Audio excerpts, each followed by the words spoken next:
Now we have Toniya Singh, CPC, CMC with Myth, Magic, Mania. What comes to mind when you look at work-life balance in writing, or you hear the phrase? What comes to mind? Anybody? Throw something out at me. Stress. Stress, impossible. Thank you very much. Thank you so much. Those are all great answers. And sometimes I take this poll, not every time in my work-life classes. And I often wonder if somebody would come up with the word that comes to my mind when I look at work-life balance. And it's one word. So far, I hold the record. I will share with you that word. You can use it. It's not copyrighted. One word that comes to my mind when I hear work-life balance. And that word is this.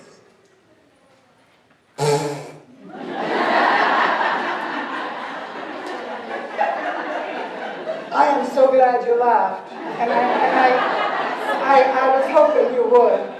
And I say that in jest, but there's a grain of truth in what I just said. There's a seriousness to what I just said, and I'll tell you why. It's because of the word balance. In the context of work and life, in my opinion, let me rephrase that in my humble opinion, the word balance is a myth. To me, balance means your scales are even. It means your needle is dead center. There's stability.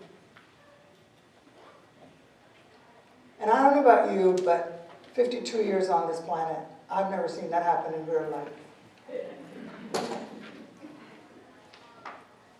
And actually, you don't want it to come dead center. Trust me when I say this from experience, and I'll share with you that experience in a moment.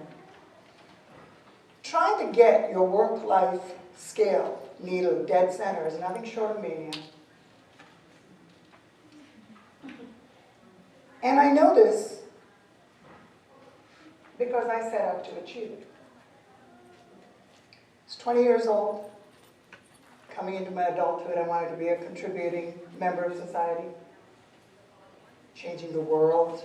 Very idealistic. Anybody needed an answer? Just come to me. So I set out to do my bit, and I come across this phenomenon, work-life balance.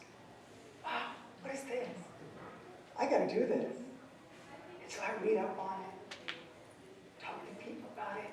There's pie charts and bar graphs, and my taxes are paid for some scholastic reviews. And everybody has an opinion about it. You're not doing this right, you got to do yoga. Oh my God, I ate it up. Ate it up. And I achieved it. That was the good news. That was also the bad news. And the bad news was that 17, 18, 19-hour days became norm. Yeah, my house was like a new pin. I did my yoga, I went to the gym. My son was doing great in school. I was one of the most well-groomed faculty wives. Carry-ins, all my dishes were new.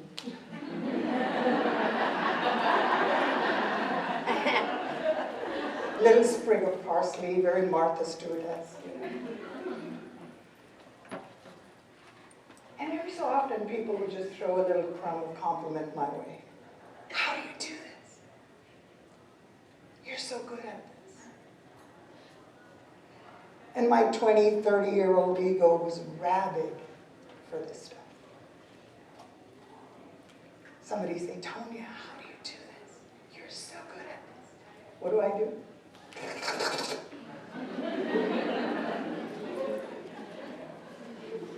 And the more I achieved it, the harder I fought to sustain it. And that continued almost 2 decades. I identify with this picture so much, you have no idea. I can hear the wings flapping. I can hear the feathers flying, that bird kind of smell, you know. This was my life. And it was normal. This was normal. I did the work of all these birds, and then some.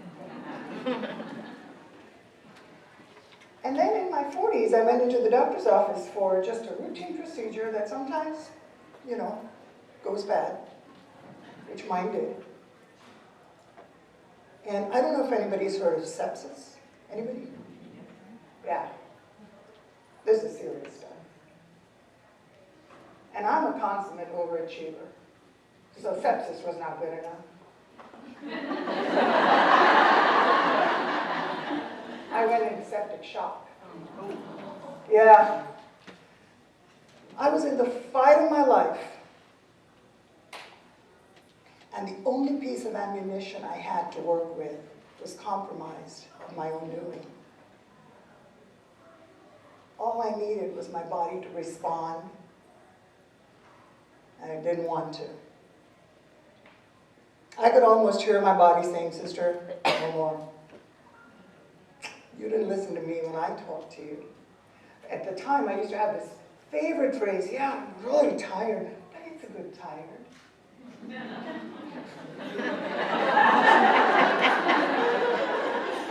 There is no such thing. Your body doesn't know good tired from bad tired. If it's tired, it is tired, period. Yeah. It's, "Oh, I'm good tired." And here I was fighting.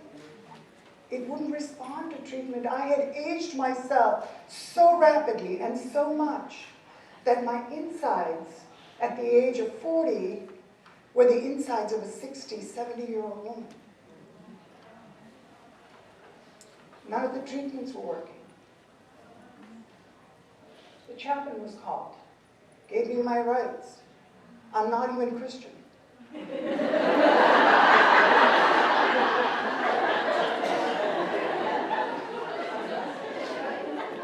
But there is a God.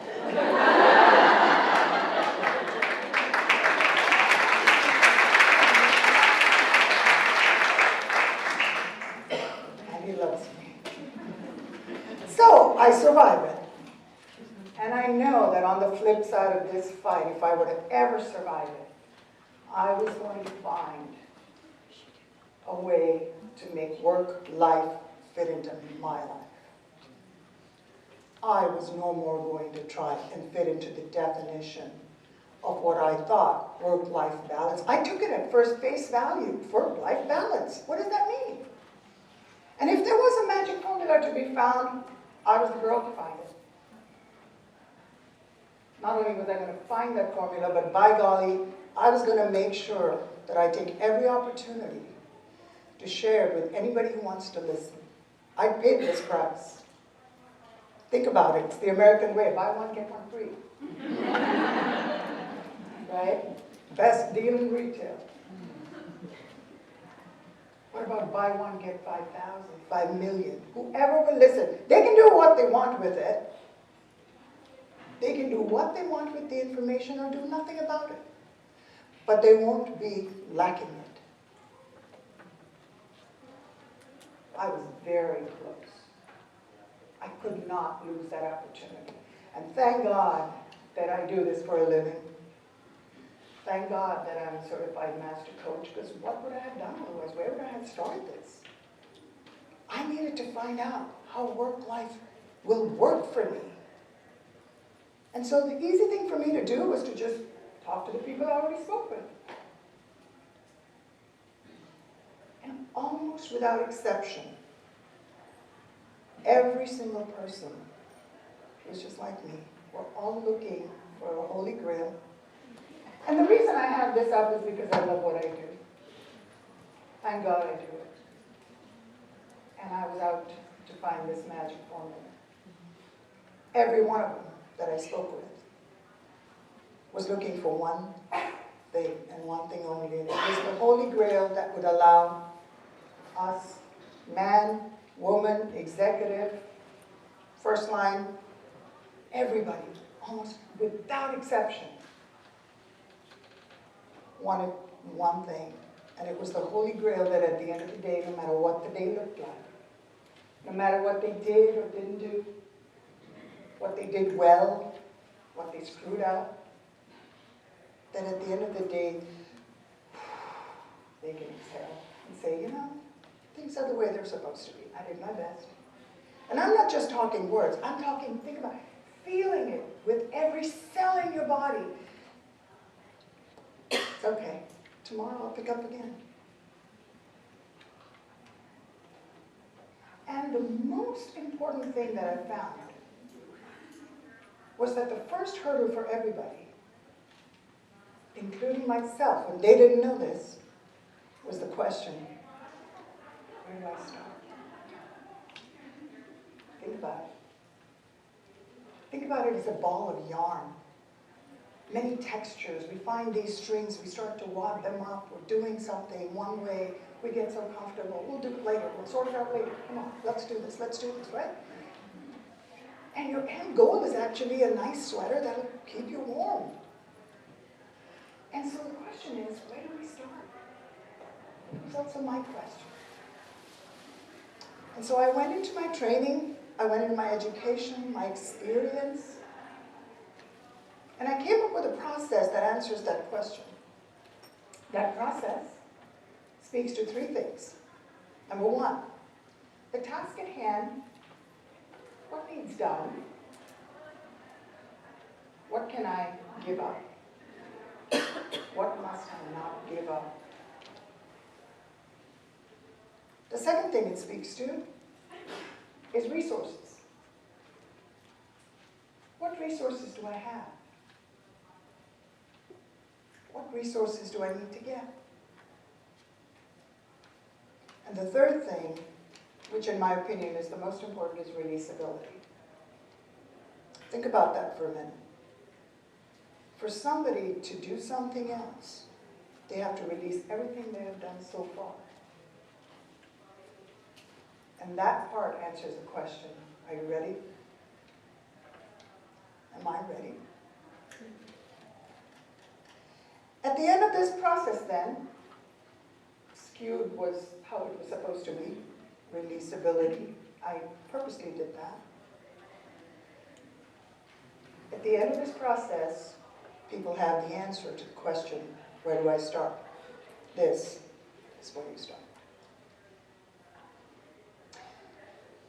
And as I leave you this morning, at a topic that I can talk to about for days, I do workshops that are at least half a day apiece. I'm going to drop my clicker here. And if you would like to participate, feel free. Indulge me if you will, holding your palms out like this. And you're going to think of something you don't want to let go. These are your skills. It can be work, it can be life, it can be personal, it can be a relationship. It can be something you're addicted to, something you don't want to let go because you're too afraid to. And close your palms around it and hold on to it tight. I'm talking uncomfortable tight. Do not let go. I will tell you when to let go. And I'm doing this with you. So if you see my palms like this, you're still holding on to this uncomfortably.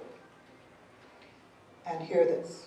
If you heard nothing else from me this morning, hear this. Only you have the right to design your work-life scale. Build it to suit. This does not have to look like anybody else's scale. We're too unique for that. Yeah, we're all walking upright, but there are subtle differences that have a great impact on our work-life scale. It's like the Richter scale. Oh, it's a 0.7 earthquake, or 0.5. It's 2 points on the Richter scale. When it translates, it's opening up the earth. That's how much of an impact our uniqueness has on our work-life scales.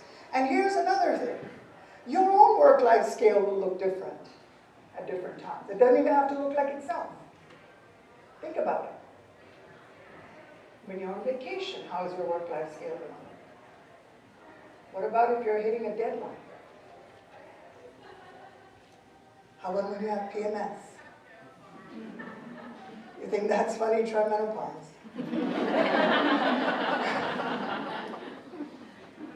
And now you can go ahead and release your palms. Make yourself comfortable. You feel the relief. As I leave you with that thought, to design your work-life scale on more terms, I wish you all the relief of releasability. Good luck.